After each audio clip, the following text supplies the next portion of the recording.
Hello, everybody. Thank you for joining us. We're going to give it a minute to have a few other people join us, and then we'll get going.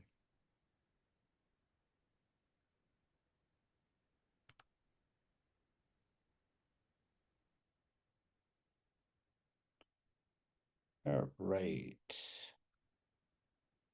Looks like everybody that was in the queue is in. So why don't we start by introducing ourselves? Maybe a couple other people will join us. So let me introduce myself. My name is Ted Murguia. I am a college counselor with ESM Prep. I've been doing this for many years now, and really love doing it based in Southern California. And I love the fact that we're here because I'm literally having this conversation with every one of my rising seniors right now. So it's hopefully just in time for you as well. Renee? Hi everyone, I am Renee Shu. I am the head of essay coaching at ESM, and I've been working in the trenches with students for an extensive amount of time. And it's one of my favorite parts of the college application process because it can be really daunting, but it can also be really rewarding. And it's one of the best times that, we ask our students to reflect on themselves and their journey. So I'm really excited to, talk about how to craft a personal statement and also show you how, the insides of how I teach my essay coaches as well. Great. So to let you know, then what we're going to do is I'll talk a little bit about the objectives that we're trying to accomplish with the personal statement, or as the Common App now calls it, the personal essay. They mean the same thing, by the way. Um, and then Renee will take over and she's going to literally give you a step-by-step guide on how to craft a great personal statement. So starting with that, um, the objective of the personal statement is to help the admissions people understand what kind of person the student is, right? And there's a lot of words, there's a lot of enthusiasm, let's say, about make sure that you talk about what makes you unique. And among my students, that often freaks them out because to them, their life is normal. And it takes a lot to convince them that there is no other person in the world that has their life experiences. They are unique by definition. We are all unique by definition. So the only challenge is to bring out um, what the student would like to present to the admissions committee about the kind of person that this student is. And when you think of it, this matters a lot because most schools have a filtering process, right? The first stage is everybody below this level SAT or test, and everybody below this level GPA, we're going to put in a separate pile and we'll read it later, maybe, right? Um, and when you think of it, everybody that's left then, once we've done this quantitative filter, has more or less the same grades and more or less the same GPA. So it comes down to the essays. Colleges are looking for well-rounded classes, not necessarily well-rounded students. So they are trying to find out what kind of student is this, and they start picking from the different piles and putting them into what will become their well-rounded class. As I start this process, I'm reminded every year that this is hard. Most of my rising seniors have never been asked to write about themselves. And it's hard. I mean, they do a lot of essays, just not about themselves. The other thing that comes up a lot is that boasting feels very uncomfortable. And it's part of my work is to say, no, it's okay to boast it. You have us, you have Renee, you have me, and if you're doing too much, we'll bring you back, but chances are you're not going to do too much. Most students are very reluctant to boast about the kind of person that they are. So that said, um, I think the most important thing you can take away from this is to showcase your true self, like the slide says.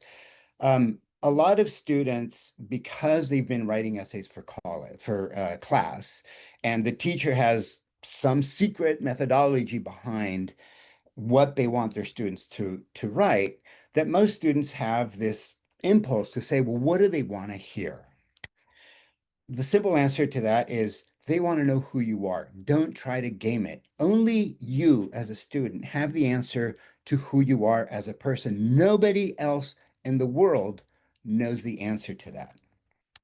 Now, um, if you're convinced of that, then you just need to get across who that person is. And the way we get that across is through stories. We, as a society, learn and we remember best through folklore, through stories. So the idea is to convey what kind of person you are as a student through stories about what you've done, why you've done it, and how you feel about it. So remember that this is you, and it's going to be your voice as a student. One of the things I constantly remind myself is to not write the way I would write something, but allow for the voice of the student to come through. Too much editing can mute your voice. So be careful of that. But do choose as a student, choose what are the things that I want somebody to know about me that paint me in the best light. And you can be aspirational in that, right? It's still June. These things don't go in till earliest October. You have a lot of time this summer to say, this summer I'm going to be this kind of person, and that's what I'm going to write about. Or it might even be, I've started doing this in my high school years, but when I get to college, I want to be this kind of person for you.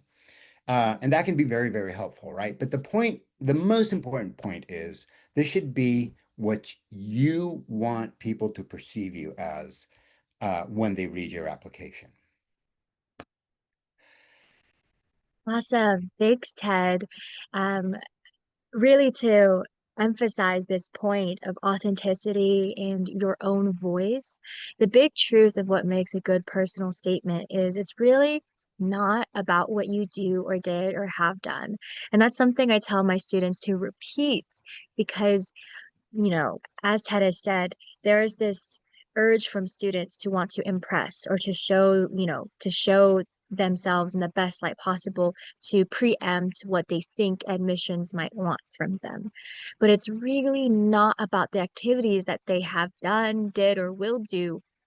It's not that it's not about it, but your personal essay specifically should not only say what you have done.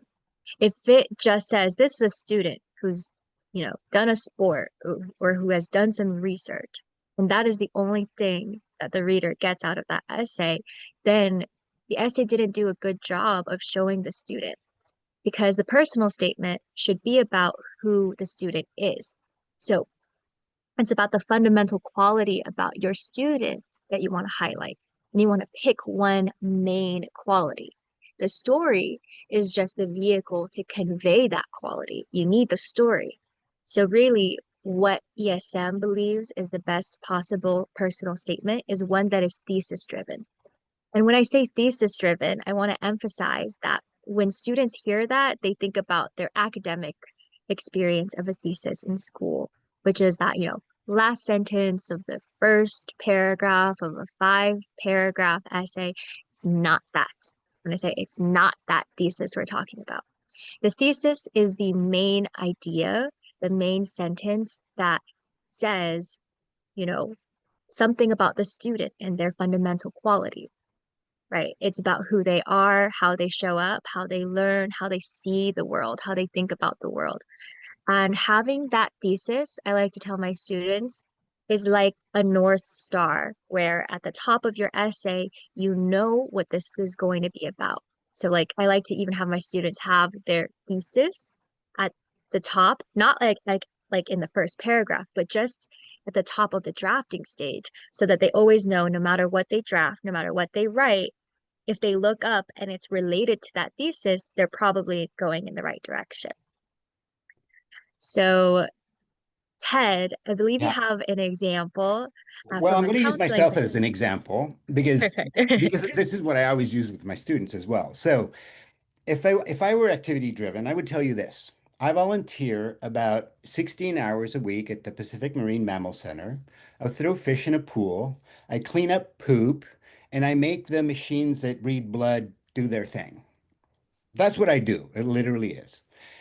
But that doesn't convey at all why I did it or how I feel. Because what I really want to tell you is every Monday and Thursday, when I get to wake up at 5:15 in the morning, the alarm goes off and I think, I get to go there today. I get to stand next to a sea lion and help it help it through the shark wounds that it has. I get to teach an elephant seal how to eat today.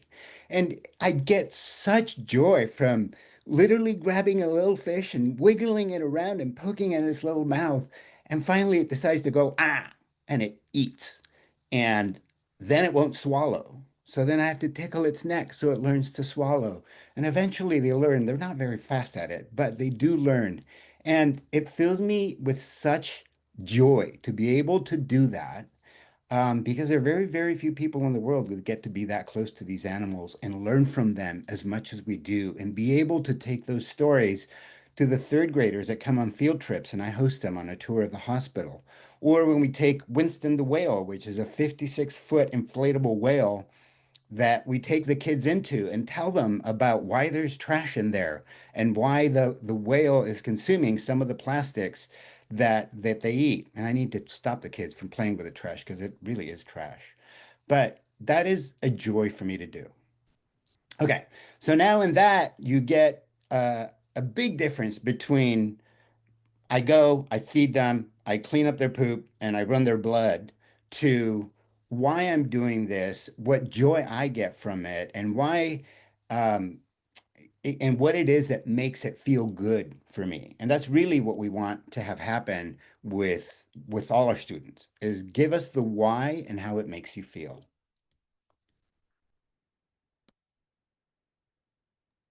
I love Back. that story, Ted. Thank you so much for sharing. I'm like almost, I was like, oh, that was a sea lion. Um, so moving on to our first step in the process, brainstorming. So brainstorming is the foundation of good personal and creative writing.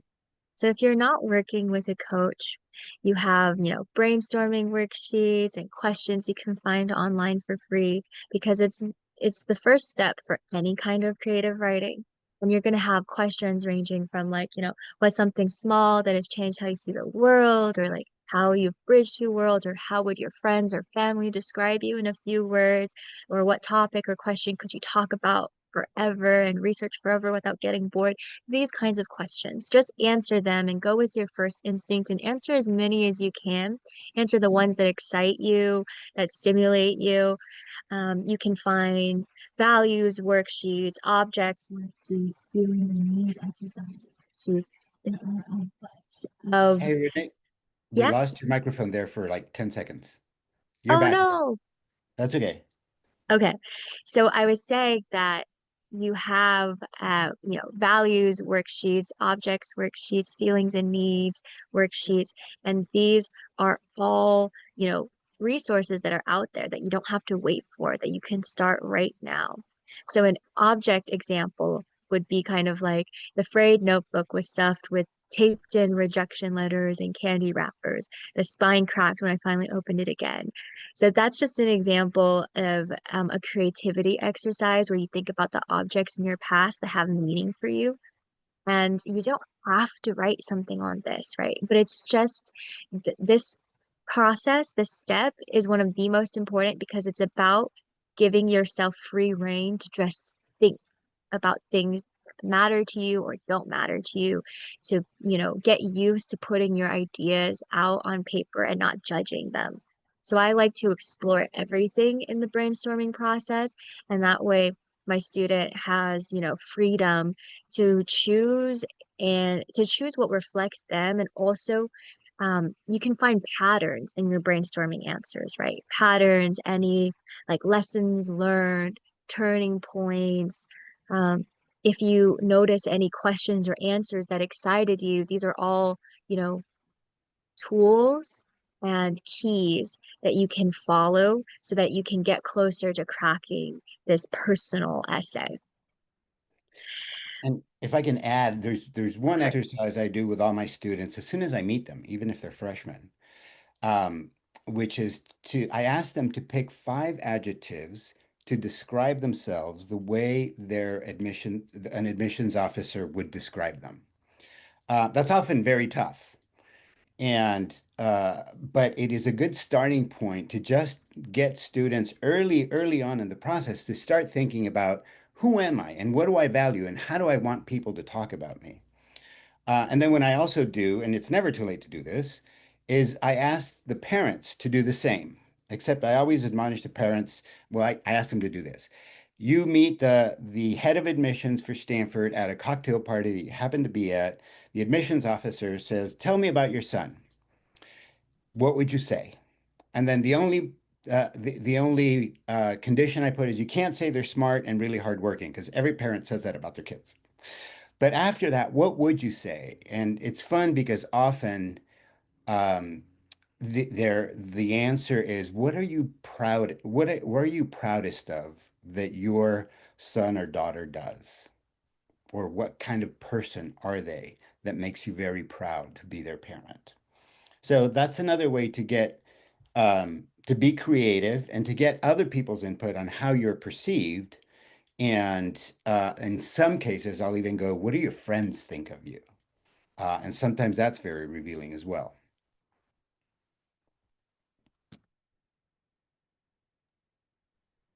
All right. So, you know how I said that the personal essays should not be activity driven? It doesn't mean that you don't think about your, passions and activities and achievements and any other meaningful experiences. That is still a huge and important part of the brainstorming process, which is listing the stuff that you have done. It's also an important process in the college applications process because you will need to remember the things that you have done. And sometimes I notice my students have forgotten all the amazing things they've done.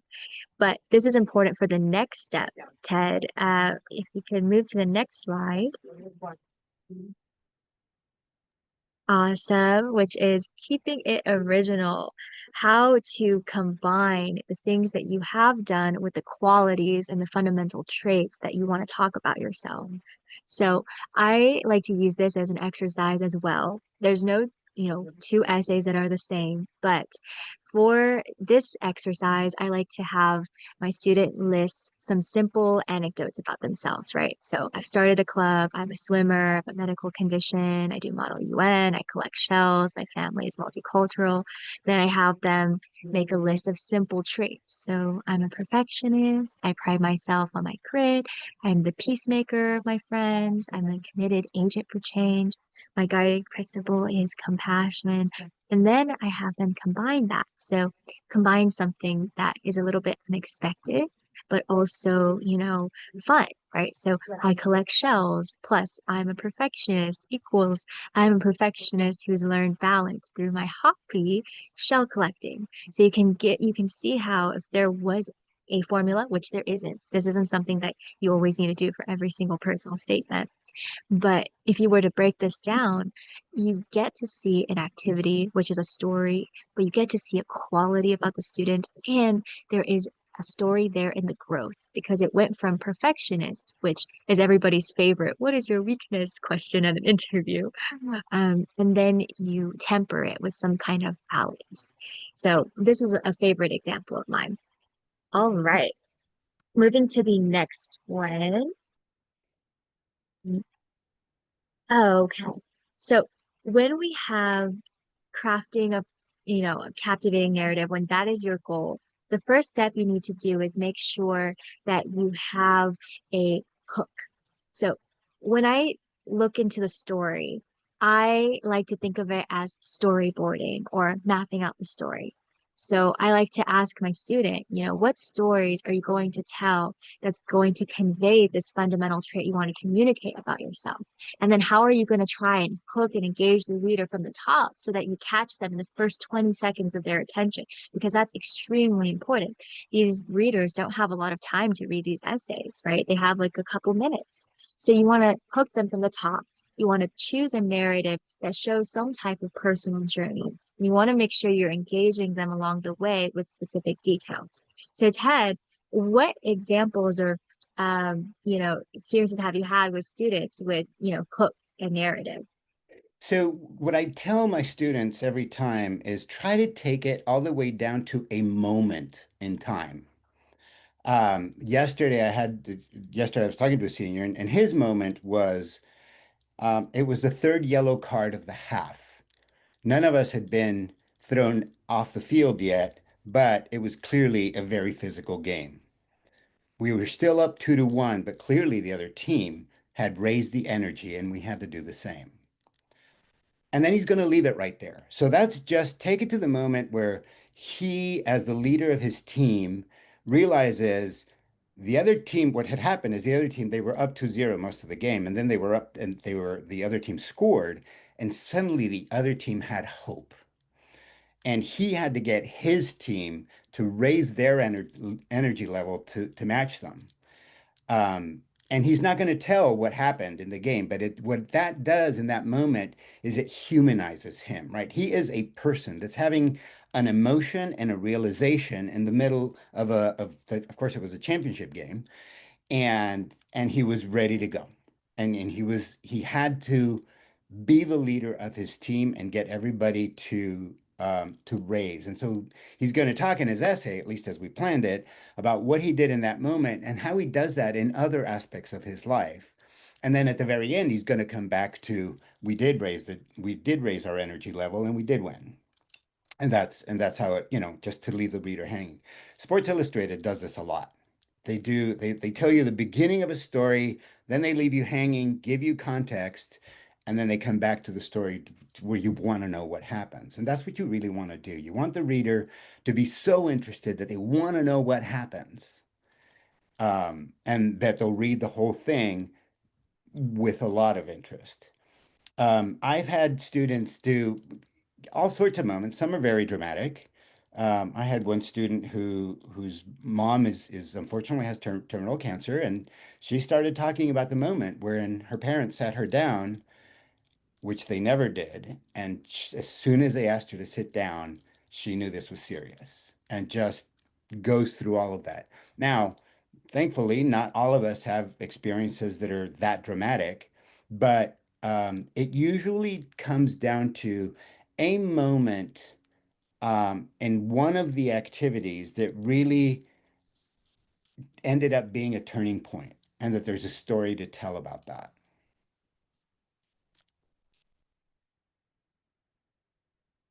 Back to you, Renee. Awesome. So that leads me to the next slide, which is the second step, finding your hook, and the most famous saying of show, don't tell. So, as Ted was saying, zooming into a moment is a really good strategy for hooking your readers from the top. So I like to think of, the five senses. And I like to tell my student it's going to be like how their favorite movie or TV show starts, right? It starts straight in the action. Maybe you might not know what's going on at first, but it's so specific and sensorial that that you're in it and you don't know why. So that is, the energy that I really like to have for my students in a personal statement. So if we look at five senses, right? On vivid moments. Telling would be like saying, I was nervous before my speech. But an example of showing would be like the mic smelled like metal and dust. My knees knocked once. I gripped the podium like a lifeline. It's kind of dramatic, right? But remember that you don't always have to, you know, the examples that we're gonna, say your student might not have an essay that sounds like that because it might not be their voice. So it's important that, as we go through these examples, know that, every student is going to have a different, essay. So the next example of telling and not showing, right? Telling would be, I'm passionate about engineering. And passion is a very, um, is a very commonly used buzzword that we want to rethink anytime it goes into an essay, right? So if you're passionate about something, if you say it and everybody says it, then it gets overdone. But then if you show the passion by showing you in a moment, like the example here, I disassembled my hair dryer on the bathroom floor. There are tiny screws clinking in a cereal bowl. The heating coil was still warm. It gives a different picture. We don't even have to say that you're engaged in this activity. They can tell. right? Similar with reflecting on your growth, because that's a very important aspect of essays. You want to make sure that you don't just tell them, I've changed, right? I've grown. You show them. For an example, if you can start a story or a scene, like I stood in the hallway rehearsing my answers, palms down, then you end the story with a different scene, which is I walked in and said, I don't know, but I'd like to find out, right? These are just examples, and your essay might not sound like that because you might just have a different way of seeing the world. But I just want to show you some examples that are, very clearly hooks. All right. So the next slide is about the next step, finding that story. I mentioned this already, but the story is the vehicle to show that fundamental trait of yours, whether it's resilience or finding the balance, right? So you want to make sure that you have a story that shows some kind of change, some kind of turning point. Otherwise, it's just like a really nice sounding creative essay, but it's not really something that's going to show readers who you are and how you've grown. So think about the, challenges you've confronted in your life, academic setbacks, personal difficulties, barriers. Think about the lessons that you've learned and the moments of change in your life. Maybe something happened and your perspective on life changed, right? These turning points are extremely important to identify because they're going to be that kind of like, if we're thinking about a story, right? Um, every good story in a hero's journey has this kind of moment of change or realization or growth. So the other thing I want to say is if you do talk about your difficulties, we don't want to emphasize the negatives too much. We always want to show it in a positive light. It always needs to be about what you've learned. So in the example of learning that that one of your parents might have cancer that Ted mentioned from a previous student, if the whole entire essay was just about how, sad it is, then we're losing a chance to show how the student has grown, and we're losing a chance to make the student the star of the story, right? The student is not defined by the diagnosis. The student needs to show how they live and persevere beyond those difficulties. So that's another thing I wanted to emphasize about finding story. And that will bring me to the next step, step 4, which is the writing, which is also known as the rewriting, right? So as a writer, you want to make sure that you are putting as much on the page as possible, right? Just dump it out. You don't want to be perfect on the first drafts, right? It's very important to just get it out there from your brain into paper. It doesn't matter if it doesn't make sense. It doesn't matter if it's structurally messy. Just put it out on paper. I like to tell my students to just brain dump, right? Don't even call it a brainstorm, call it a brain dump, but just put it out there. Then, once you have a draft, a working draft, then you can do the process of rewriting, revising, and looking at grammar towards the later stages. But you need to put it down first. The other advice I want to give you is feedback, because feedback in writing is extremely important. Any TV show, book, movie has, other people in the mix. However, I want to, make sure you know that there is such thing as too many cooks in the kitchen. So while feedback and sharing feedback is extremely important, you want to limit it to about 2 to 3 trusted people.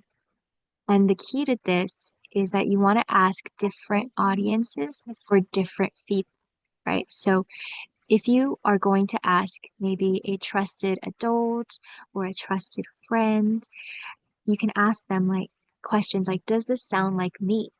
Or could anyone else have rated this? Because these people know you and how you exist in the world. And that's extremely important in these essays to have something that sounds like you, that doesn't sound like somebody else wrote it. Then for the more, structural questions, right? The thematic questions, you can ask, a writing teacher, tutor, counselor, places of where did you get lost? Or what is the main idea of this essay? What is the thesis? What is the fundamental quality or trait that I'm leaving you with? And if it's not matching up with your goals, that's a place where you can, rethink how you're telling the story, whether um, whether it's structurally sound, whether the story is the best story for the essay. So writing this entire process is very iterative, right? It's going back to the drawing board. It's asking for other opinions because if you keep reading your own work, it's just going to like become gibberish at some point. It's just going to sound the same. You're going to miss grammar errors and all of that. So make sure that you are asking for help, but not too much. All right. And I will And add that's, to that. yeah, One of the one of the things I love about the way we do college counseling and essay writing at ESM is that I, as a counselor, know the student really well. In many cases, I've spent 2, 3, even 4 years with a student guiding through the high school process. And so I know that student very well. I know that student context. I know the highs, the lows. And so whenever a student writes something about it, about themselves, I'm like, I get it, right? I know the context, it makes sense. But then we bring in an essay coach that knows nothing about the student and reads an essay for the first time. And then I want to ask that person, how would you describe this student? You read one essay and now you're in front of admissions committee. What are you going to say? Sometimes that's very revealing because the student and I have full context and a lot of things remained unsaid, but we understand and it seems obvious to us.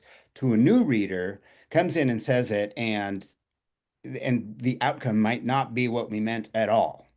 So it's a good opportunity to take advantage of that process to say, just what does this say to you about a person?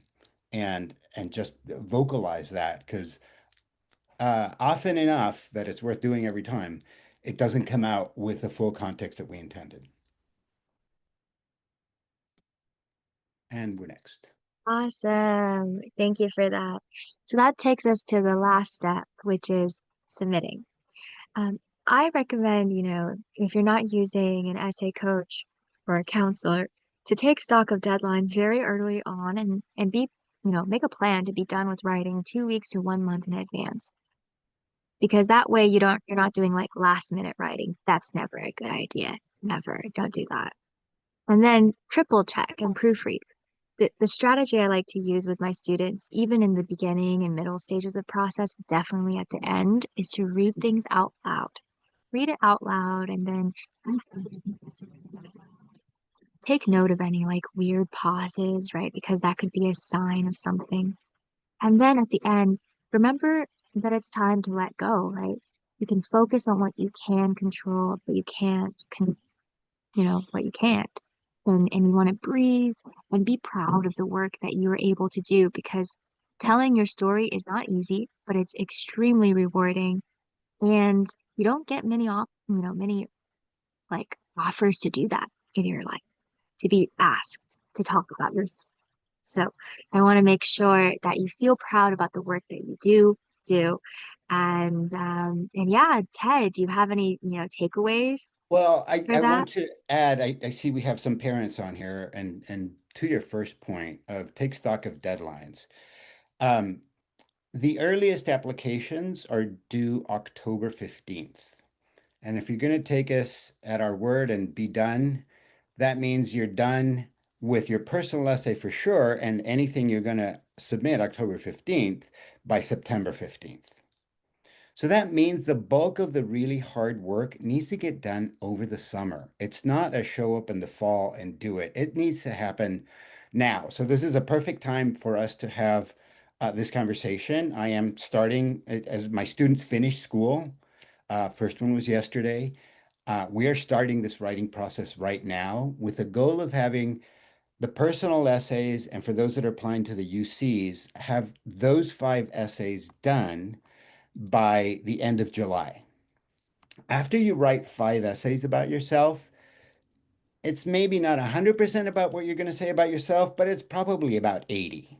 And that is a huge advantage because once the student knows what they're going to write about, then tweaking it to fit different prompts and maybe coming up with one or two more stories is a lot easier. So we aim for July 31st because on August 1st is when the supplemental essays are finalized for most colleges. Some take a little bit longer, but most of them hit that August 1 deadline. So ideally, personal statement and 4 UC essays are done. And we do the UCs, by the way, because they rarely change. Um, then that's a lot of the writing about yourself done already. And then in August, you can focus on all the supplemental essays. By the end of this process, the students would be really good at writing these. They get very, very good because, once you write 25 essays about yourself, you've said everything there is going to be said about yourself. And you're just rewriting it a little bit because a prompt is a little bit different. But I do highly, highly recommend to make this summer about writing those essays and try to get 80% of it done before school starts. Because the other side of this is senior year is busy. There's a lot going on. Okay, now we can we have time for questions. If anybody has any, you can just put them in the Q&A. Let me pop that up. Or certainly just chat them to everybody if that is either one works. I have all the windows up.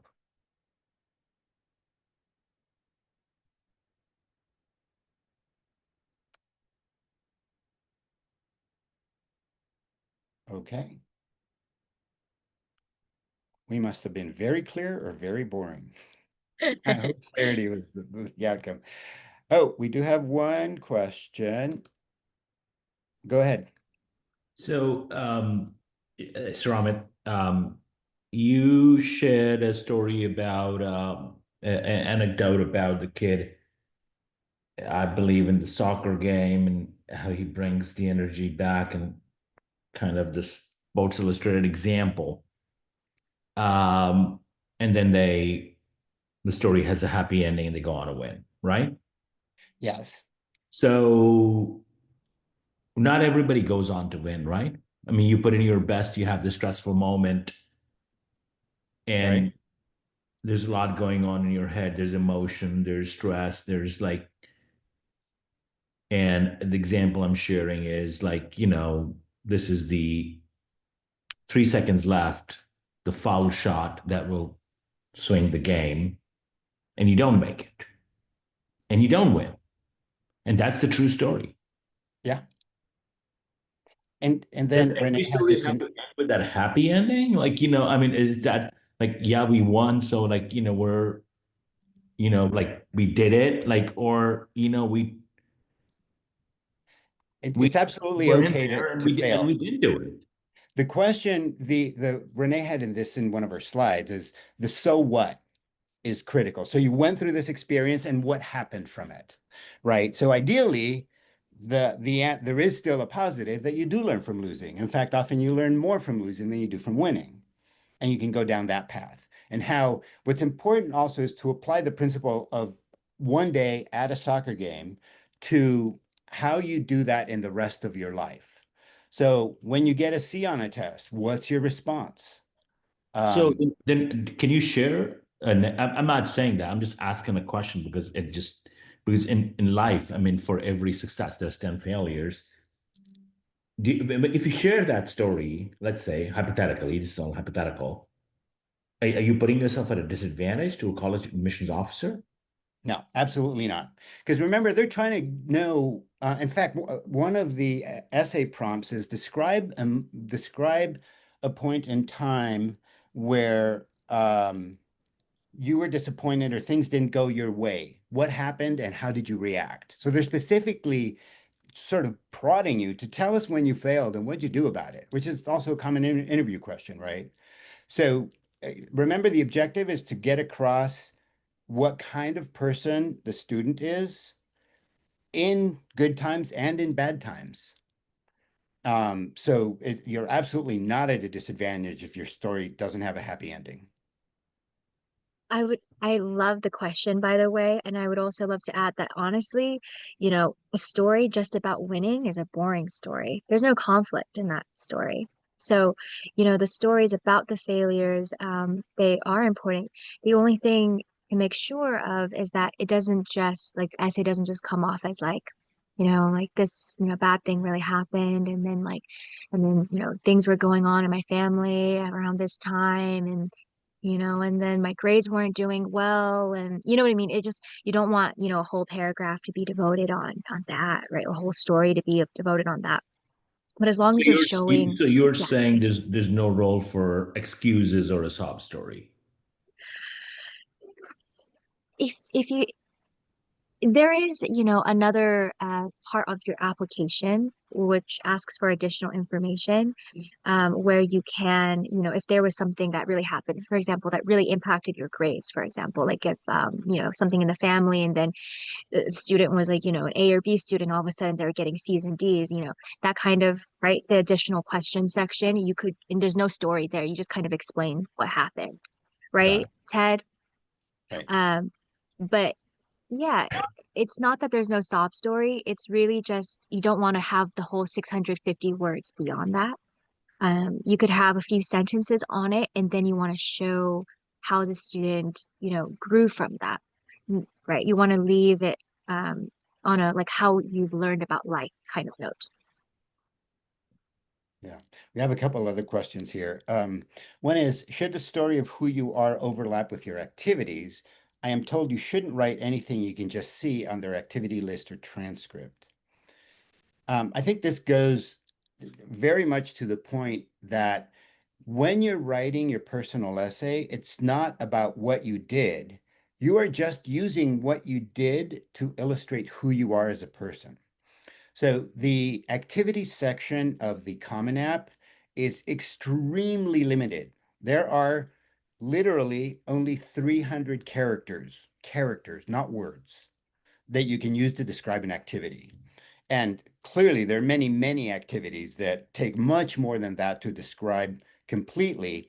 Plus, we want to do more than just describe the activity. We want to say what we want to use the activity to illustrate what's important to me, what my values are, what brings me joy, or what makes me work really hard.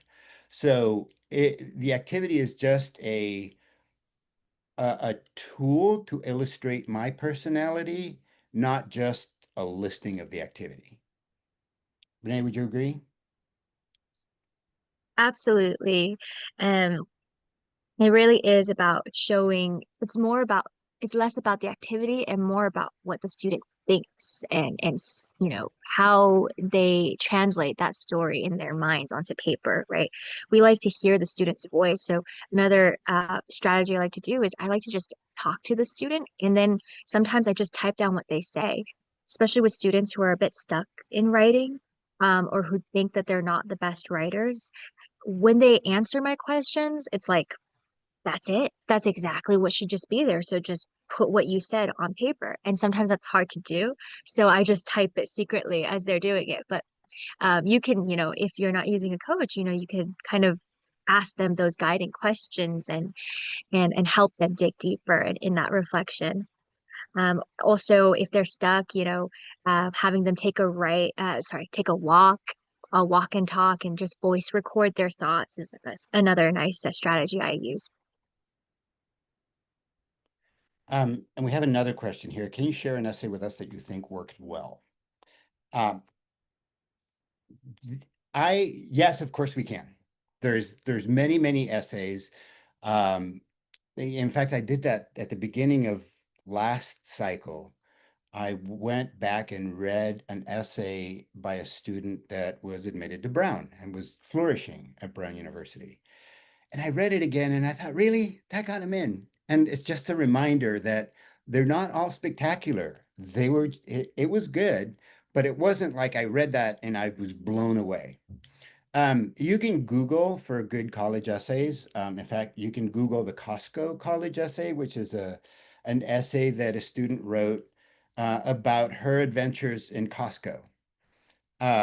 It's been widely disseminated. Um, but I don't like my students to do that because the ones that get widely published are very, very, very good and they're intimidating. And so I don't want them to get discouraged because, it'll be about something that hasn't happened to them and they they just they'll just look at it and say, I can't write that. I don't know what to do with that, right? One of the best essays I saw at ESM was really interesting because it was a student that we were at launch, which is our annual camp for seniors. It's at UC Santa Cruz now. Rising seniors, they're all writing essays all week. And everybody was writing furiously. And this one student said, I don't know what to write about. Nothing's happened in my life. I'm just a normal kid. My parents didn't get divorced. Nobody I know died. We've never gone through any hardship. I'm just a normal kid. He ended up writing an essay about playing Pokemon Go and meeting another player for the first time. This is a rising high school senior. He's playing Pokemon Go. He'd been talking to somebody for a while. And then finally they decided to meet up. It was in San Francisco, and they met at Willie Mays Plaza right in front of the baseball stadium. And it turned out she was a 70-something-year-old lady, and he was completely shocked. He knew it was a woman, but had no other information about her other than they get along online really well. And then he wrote an essay about what a fabulous friendship that was, and about how that really opened up his mind to not judge people or things or go into certain events with an open mind. It was a very, very good essay. And he was a very frustrated kid at the beginning because he thought he wasn't going to have anything to write about. Um, okay, did we get all the questions answered? Yeah, I think we did I so think far. so. Yeah, Yeah. and I just wanted to piggyback on that and just say like sometimes the simplest stories are the best, right? Like just like Ted said, there are lots of resources you can look on online for, essays that worked, right? Johns Hopkins University has a really famous one where they call it essays that worked and they have a bunch of personal statements on there. But it might be intimidating, and also because they're widely circulated, you don't want to see this as like a model you have to copy. It's not. Really, it's about looking within and thinking even about the simple stories in your life. Like, you know, garden, or do you like to take walk? Like even in the simplest, most in your mind mundane places, there's going to be a story there, and it's going to show, others how you see the world. And that's what we're looking for, and that's what we're digging for as essay coaches when we're asking students questions. You know, think about the five whys. Like, what do you like to do? I like to run. Why do you like to run? Oh, just because I like to run. Why? Okay, well then I like the feeling of the wind against my face. Okay, why do you like the feeling of the wind against your face? And really like dig deep. Any simple kind of, interest can be deepened. We have one more question on audio. Go ahead. Uh, Me again. You Yeah. mentioned the importance of feedback, but you also mentioned that don't have too many cooks in the kitchen, which is great advice. So I'm just thinking about this. You said two to three different people. So I mean, most people here are ESM clients. So one would be your essay coach slash counselor. One would be one parent. So in this situation, would you say both parents or just one parent and then one somebody else? Or just like, I mean, because both parents may, parents are normal people, may disagree. So then it becomes confusing for the kid. Any guidance on that?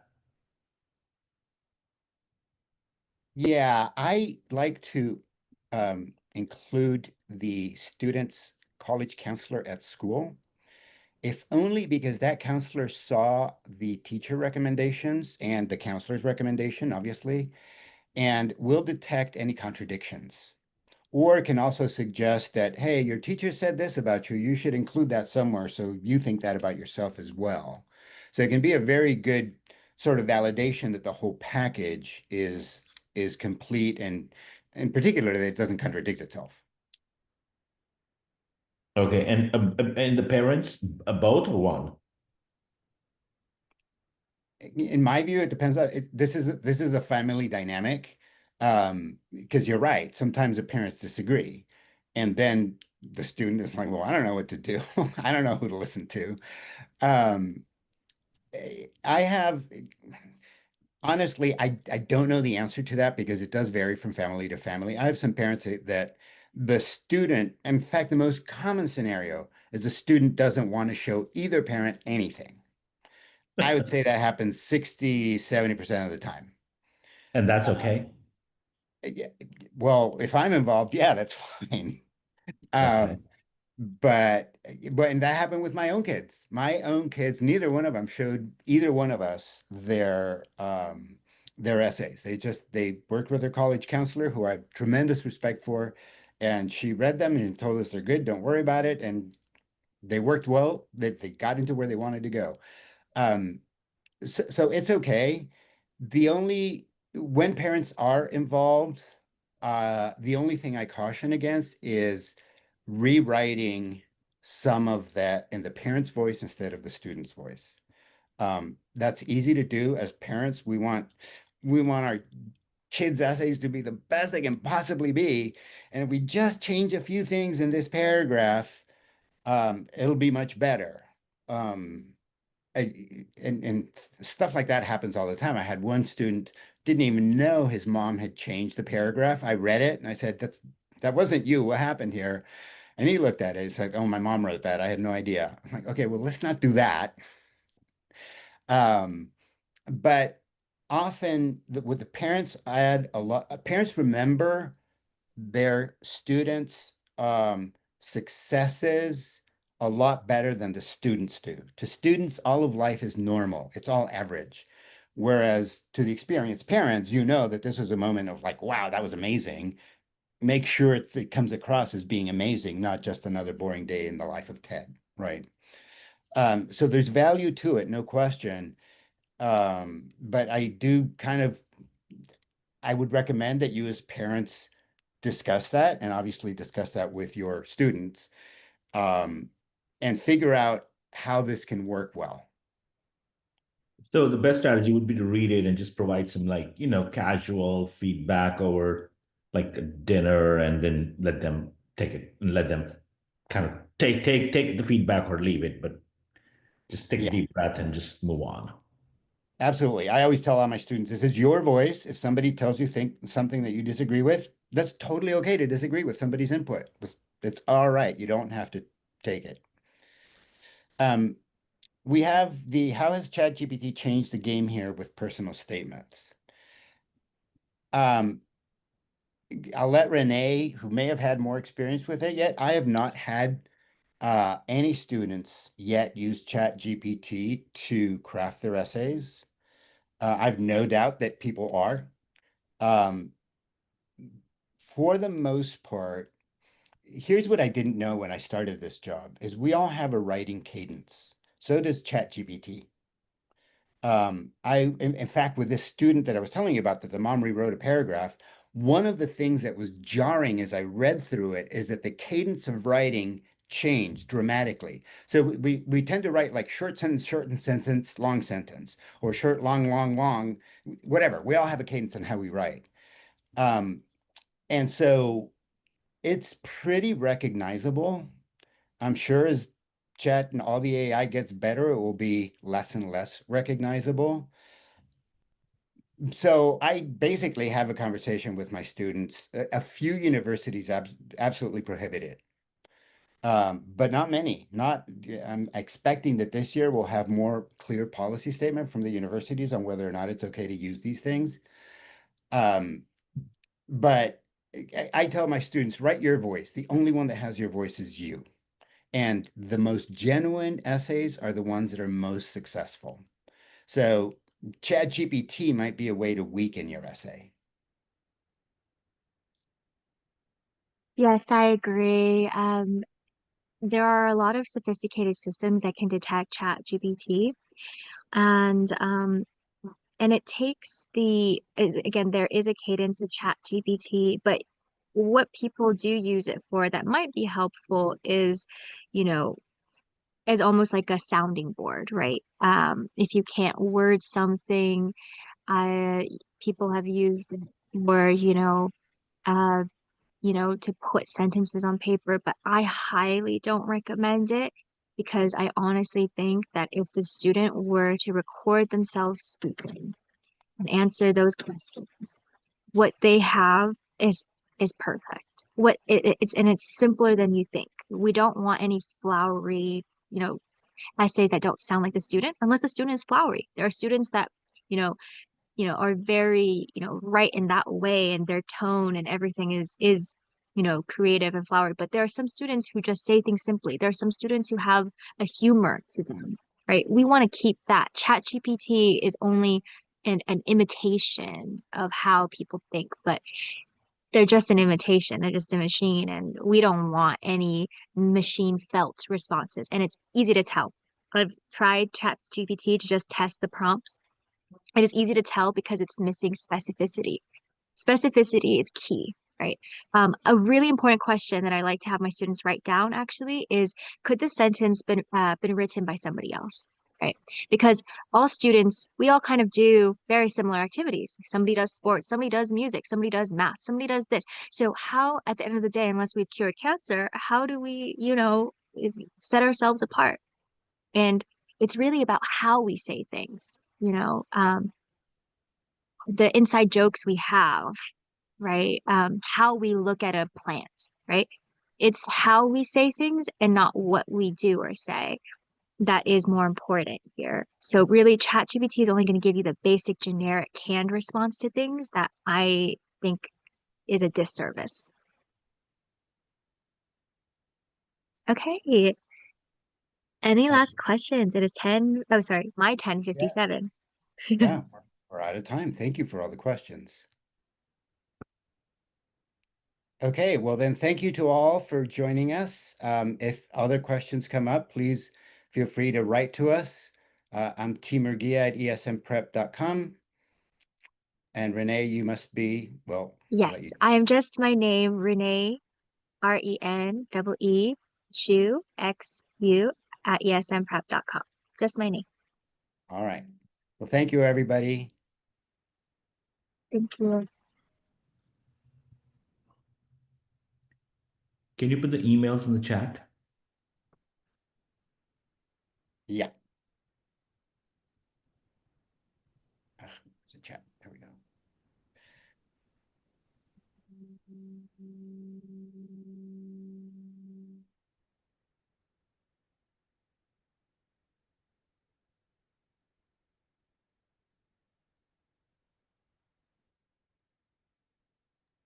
You They're see there. the emails? Yeah, I put them both in there.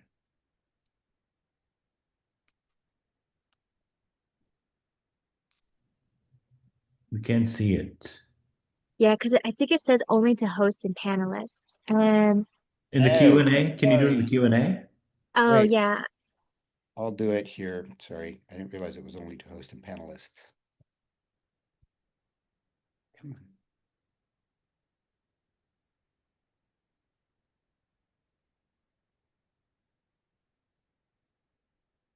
Okay, you see it now? Uh, I think so, but I think for mine, could you put my email too then? Yeah, I don't think I can do it.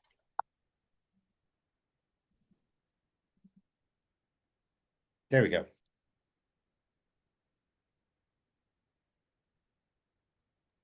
Thank you. Okay. All right, awesome. Thank you. Have a great day.